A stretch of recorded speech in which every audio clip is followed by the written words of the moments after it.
ನಮಸ್ತೆ ಎಲ್ರಿಗೂ. ಹಾಗೆ ಮಂಗಳೂರು ಏರೋ ರ್ಯಾಲಿಗೆ ಯಾರ್ಯಾರು ಫಿಸಿಕಲ್ ಪ್ರಾಕ್ಟೀಸ್ ಮಾಡ್ತಿದ್ರು ನಿಮಗೊಂದು ಖುಷಿಯಾದ ವಿಚಾರ ಏನಪ್ಪಾ ಅಂದ್ರೆ ನಿಮ್ಮೊಂದು ಅಡ್ಮಿಟ್ ಕಾರ್ಡ್ ಈಗಾಗಲೇ ಬಿಟ್ಟಿದ್ದಾರೆ. ನಿಮ್ಮ ಒಂದು ಲಾಗಿನ್ ಐಡಿ ಮುಖಾಂತರ ಓಪನ್ ಮಾಡ್ಕೊಂಡ್ಬಿಟ್ಟು ನೀವು ನಿಮ್ಮ ಒಂದು ಅಡ್ಮಿಟ್ ಕಾರ್ಡ್ನ ಡೌನ್ಲೋಡ್ ಮಾಡ್ಕೊಳ್ಬಹುದು. ರ್ಯಾಲಿ ಬಂದ್ಬಿಟ್ಟು ಮೂಡಬಿದಿರೆಯಲ್ಲಿ ನಡೀತಾ ಇದೆ. ಹಾಗೆ ಜನವರಿ 28ನೇ ತಾರೀಕಿಂದ ಶುರು ಆಗ್ತಿದೆ. ಯಾರ್ಯಾರಿಗೆ ಅಡ್ಮಿಟ್ ಕಾರ್ಡ್ ಡೌನ್ಲೋಡ್ ಮಾಡೋಕ್ಕೆ ಪ್ರಾಬ್ಲಮ್ ಆಗ್ತಿದೆನೋ ಅವ್ರು ನಮಗೆ ಮೆಸೇಜ್ ಹಾಕ್ಬೋದು. ನಿಮ್ಮೊಂದು ಐಡಿ ಪಾಸ್ವರ್ಡ್ನ ನಾವು ತಕ್ಕೊಡ್ತೀವಿ. ಹಾಗೆ ಏನ್ ಪ್ರಾಬ್ಲಮ್ ಆಗ್ತಿದೆ ಅಂತ ತುಂಬಾ ಜನದ್ದು ರಾಂಗ್ ಪಾಸ್ವರ್ಡ್ ಹಾಕ್ಬಿಟ್ಟು ನೀವು ತಪ್ಪಾಗಿರುತ್ತೆ, ಹಾಗಾಗಿ ಬ್ಲಾಕ್ ಆಗಿರುತ್ತೆ ಐಡಿ. ಈ ಒಂದು ಮೆಸೇಜ್ ಬಂದಿರುತ್ತೆ ನಿಮಗೆ. ಬ್ಲಾಕ್ ಆದ ತಕ್ಷಣನೇ ನಿಮ್ಮ ಇಮೇಲ್ ಓಪನ್ ಮಾಡಿ, ಅದರಲ್ಲಿ ಒಂದು ಲಿಂಕ್ ಬಂದಿರುತ್ತೆ, ಅದರ ಮುಖಾಂತರ ನೀವು ಓಪನ್ ಮಾಡಿ ಮತ್ತೆ ನ್ಯೂ ಪಾಸ್ವರ್ಡ್ನ ಸೆಟ್ ಮಾಡ್ಕೊಂಡ್ಬಿಟ್ಟು ನಿಮ್ಮ ಒಂದು ಲಾಗಿನ್ ಐಡಿನ ಓಪನ್ ಮಾಡ್ಕೊಳ್ಬಹುದು. ಆಗ್ತಿಲ್ಲ ಅಂತಂದ್ರೆ ನಮಗೆ ಮೆಸೇಜ್ ಹಾಕಿರಿ.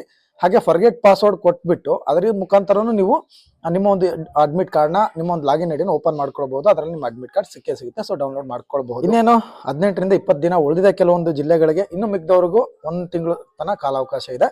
ಹಾಗಾಗಿ ಯಾರ್ಯಾರಿಗೆ ಪ್ರಾಕ್ಟೀಸ್ ಮಾಡ್ಬೇಕಂತ ಆಸೆ ಇರುತ್ತೋ ಅದೇ ಗ್ರೌಂಡ್ ಅಲ್ಲಿ ನಮ್ಮ ಜೊತೆ ಬರ್ಬೋದು. ಈ ಕೆಳಗೆ ಕಾಣ್ತಿರುವಂತ ನಂಬರ್ಗೆ ಕಾಲ್ ಮಾಡಿಬಿಟ್ಟು ನಮ್ಮ ಒಂದು ಟ್ರೈನಿಂಗ್ ಕ್ಯಾಂಪಿಗೆ ನೀವು ಸೇರ್ಕೊಳ್ಬಹುದು.